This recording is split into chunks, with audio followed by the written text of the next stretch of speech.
రైతులను కాలం కాటేయడం లేదు, కాంగ్రెస్ ప్రభుత్వం కాటేస్తుందన్నారు బీఆర్ఎస్ వర్కింగ్ ప్రెసిడెంట్ కేటీఆర్. కరువు కాటేయడం లేదు, కాలువల్లో నీళ్లు వారించకుండా కాంగ్రెస్ కాటేస్తుందని మండిపడ్డారు. కాళేశ్వరం నీళ్లను ఎత్తిపోయకుండా కక్షగట్టిన సర్కారు నిర్లక్ష్యం వల్ల కాలువల్లో నీళ్లకు బదులు రైతుల కన్నీళ్లు పారుతున్నాయన్నారు. అద్దాల మెడలో ఊరేగుతున్న అబద్ధాల కాంగ్రెస్ మూలంగా అంధకారంలో తెలంగాణ రైతన్న ఆందోళన చెందుతున్నాడని నిప్పులు చెరికారు. దశాబ్దాల పాలనలో దండగ చేసిన వ్యవసాయాన్ని దశాబ్ద బీఆర్ఎస్ పాలనలో పండగ చేస్తే ఏడాదిన్నర కాంగ్రెస్ పాలనలో తిరిగి దండగ చేశారని ఫైర్ అయ్యారు.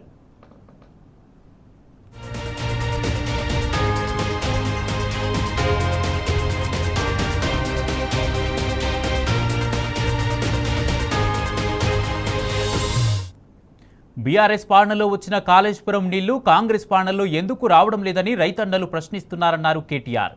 దాదాపు 600 మీటర్ల ఎత్తున ఎగిసిన కాళేశ్వరం నీళ్లు సుమారు 450 కిలోమీటర్ల దూరం ప్రయాణించి సూర్యాపేట జిల్లాలోని పెన్పహాడ్ మండలంలో రావి చెరువు వరకు చేరి రైతుల పొలాలను తడిపిన నీళ్లు నేడు ఎందుకు పారడం లేదని రైతన్నలు నిలదీస్తున్నారన్నారు. శ్రీరామ్ సాగర్ కింద 2001లో పూర్తయిన కాకతీయ వరద కాలువ 22 ఏళ్ల తర్వాత కాళేశ్వరం ఎత్తిపోతల మూలంగా 153 కిలోమీటర్లు ప్రయాణించి చివరి ఆయకట్టుకు చేరాయని తెలిపారు.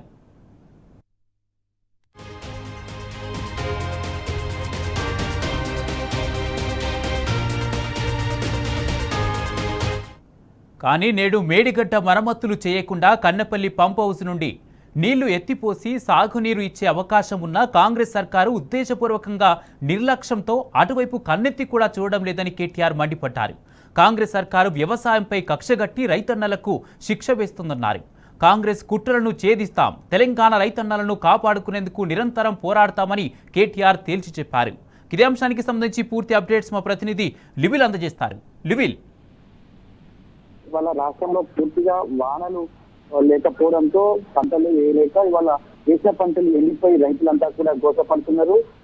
కానీ అదే అంటే ఎగువన కురుస్తున్న వర్షాలతో ఇటు కాళేశ్వరం గోదావరి ప్రవాహం అంతకంతకు పెరుగుతుంది. గోదావరి దాదాపు 1,00,000 క్యూసెక్ల పైకి వాటర్ గడ్డ ఇవాళ నదిలో కలుసుకోవాలి. గోదావరి నది ప్రవహిస్తున్నప్పటికీ కూడా ప్రభుత్వంలో ముందు చూపు లేకపోవడం, ప్రభుత్వంలో ఎలాంటి రైతుల మీద ప్రేమ లేకపోవడంతో పూర్తిగా ఆ నీటిని ఎత్తిపోసేందుకు ప్రభుత్వం చర్య చూపట్లేదు. ఈ నేపథ్యంలోనే బీఆర్ఎస్ వర్కింగ్ కేటీఆర్ ఎత్తిగా స్పందించారు.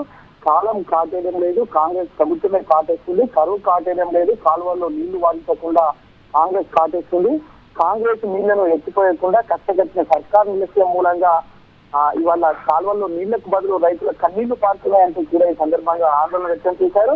అబద్ధాల మేడలో ఊరేగుతున్న అబద్ధాల కాంగ్రెస్ మూలంగా అంధకారంలో తెలంగాణ రైతన్న ఆందోళన చెందుతున్నాడు. దశాబ్దాల పాలనలో దండగా చేసిన వ్యవసాయాన్ని దశాబ్ద బీఆర్ఎస్ పాలనలో పండుగ చేసి ఏడాదిన్నర కాంగ్రెస్ పాలనలో తిరిగి దండగా చేశారు.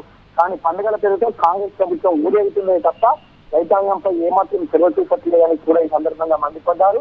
బీఆర్ఎస్ పాలనలో వచ్చి కాళేశ్వరం నీళ్లు కాంగ్రెస్ పాలనలో ఎందుకు రావడం లేదని రైతన్నలు ప్రశ్నిస్తున్నారంటూ కూడా సందర్భం గుర్తు చేస్తూ దాదాపు 600 మీటర్ల ఎత్తున ఎగిసిన కాళేశ్వరం నీళ్లు సుమారు 450 కిలోమీటర్ల దూరం ప్రయాణించి సూర్యాపేట జిల్లాలోని పెన్పహాడ్ మండలంలో రావి చెరువు వరకు చేరి రైతుల పొలాల్లో తడిచిన నీళ్లు నేడెందుకు పాడడం లేదని రైతులు అడుగుతున్నారంటూ పోలీసులను గుర్తు చేసి శ్రీరామ్ సాగర్ కింద 2001లో పూర్తయిన కాకతీయ వరద కాలువ 22 ఏళ్ల తర్వాత కాళేశ్వరం ఎత్తిపోతల మూలంగా 153 కిలోమీటర్లు ప్రయాణించి చివరాయ కట్టుకు చేరాయి. కానీ నేడు మేడిగడ్డ మరమ్మతులు చేయకుండా కన్నెపల్లి పంపుల నుండి నీళ్లు ఎత్తిపోసి సాగునీరు ఇచ్చే అవకాశం ఉన్న కాంగ్రెస్ ప్రభుత్వం ఉద్దేశపూర్వకంగా నిర్లక్ష్యంతో ఇవాళ అటువైపు కన్నెత్తి చూడడం లేదు. వ్యవసాయంపై కక్షగట్టిన కాంగ్రెస్ సర్కారు రైతాంగానికి శిక్ష వేస్తుందే తప్ప నీళ్లు వేయలేదు అని చెప్పేసి కూడా సందర్భంగా మండిపడ్డారు. కాంగ్రెస్ శిక్షను ఛేదిస్తూ ఖచ్చితంగా తెలంగాణ రైతులను కాపాడుకునేందుకు నిరంతరం పోరాడతాం, జాగు రైతన్న జాగు అంటూ కూడా సందర్భంగా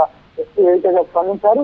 ఇప్పటికైనా ఏదైతే తెలంగాణ రాష్ట్రం సాధించుకున్న తర్వాత కాళేశ్వరం ప్రాజెక్టు పూర్తి చేసి ఏదైతే ఒక గోదావరి దేశం పైన బరాజు నిర్మించుకొని తెలంగాణ రైతాంగానికి సాగునీరు అందించి వాళ్ళ యావత్ దేశానికి రోల్ మోడల్ ఇస్తూ ఇవాళ కాలం కాకుండా కాంగ్రెస్ కాటేసే విధంగా ఇవాళ పాలన కొనసాగిస్తుందని ఇంతకు మించిన నిదర్శనం లేదు. వాళ్ళ గోదావరి నీళ్లను ఎత్తిపోసుకోవడానికి అవకాశం ఉన్న ఆ కన్నెపల్లి దగ్గర పంపులు ఆన్ చేయకుండా పూర్తిగా నిర్లక్ష్యం చేయడంతో ఇవాళ పూర్తిగా మరొకసారి రైతుల నోట్లో మట్టి కొట్టే పని చేస్తే తప్ప ఇంకోటి కాదు. వాళ్ళ కాళేశ్వరంతో స్వచ్ఛశ్యామలమైన పంట పొలాలు వాళ్ళ Right. ఒకసారి ఎలాగ కనిపించేలా చేస్తున్నాయని చెప్పేసి కూడా ఈ సందర్భంగా ఎత్తి మండిపడ్డారు Kumar KTR. Right, thank you లివిల్.